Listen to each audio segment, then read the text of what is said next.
so dangerous. Yeah. Like the TRT Vitor days. Oh, yeah. You got a guy who's 37 years old. Much smarter. Who's also hopped up on applesauce and throwing fucking wheel kicks at people. And there's just he was a different animal because he had so much knowledge behind him, but his body was moving like a young man's body. Yep. Yeah, which is interesting. It's like you're hacking Father Time. You've got all that knowledge, all that wisdom and discipline. Yeah. Look, the more knowledge you have, the better off you are. Yeah, and I have a whole lot of old Vitor stories when he was young. When he was mentally, God gives everybody certain things, but very rarely does He give them everything. Right? But physically, He blessed Vitor. Physically, Vitor was fast. Oh, yeah. He had good strength. He was, balance-wise, he was great. The he had speed all kinds was of incredible. Things. Yeah.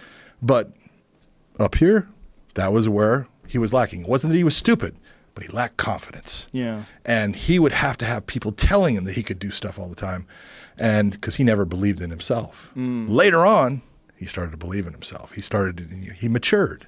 And, that's what a successful person does. Yeah, I mean, that's a thing, too, that people have to realize. Those low points in your life where you don't believe in yourself, that doesn't define you.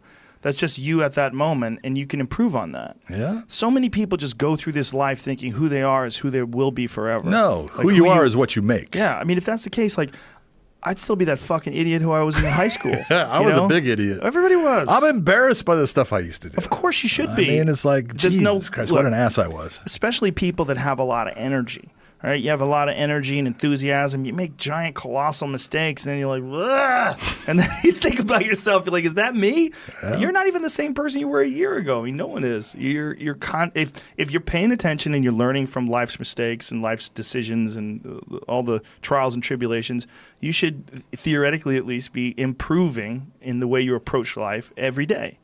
You really should be. Should be. And then with fighting, those things are highlighted because you only fight if you're lucky 2-3 times a year. Yeah. Unless you're, Jeremy Horn when he was fighting all over the place, and or Travis Fulton, who I think Travis is well over 200 fights now, right? He's still fighting. Well, he fights boxing. I've done boxing matches with him. Crazy how many fights that guy has. He's crazy. And he seems fine. He is. That's nuts. That's genetics.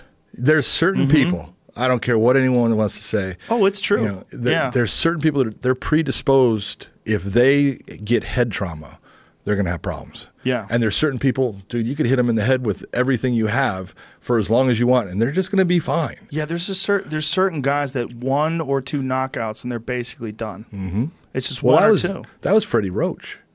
Look at, if you go back and use, Eddie Futch was Freddie Roach's trainer.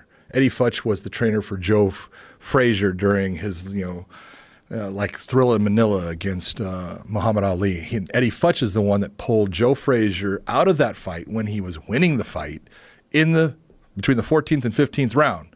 Right. When Muhammad Ali was going to say, I can't go back out there. Right. And Eddie Futch, because Joe Frazier couldn't see, says, you're done. I'm not going to let you back out there, because he cared. Right. And that's the right thing. But he was the trainer of Freddie Roach. And Freddie Roach, I think, was 14-0 when he lost his first fight.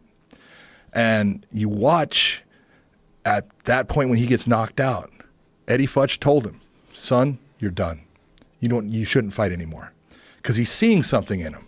Now, Freddie Roach goes, you're crazy. I've lost one fight.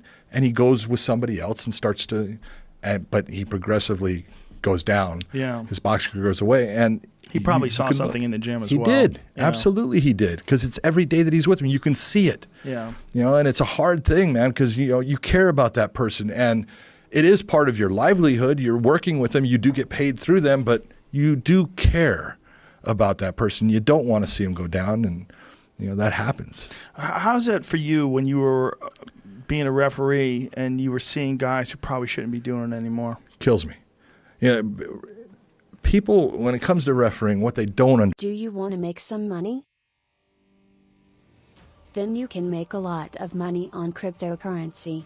Buy, sell and trade Bitcoins and other cryptos using links in the description. And don't forget to smash a like button for this video. See you, mate.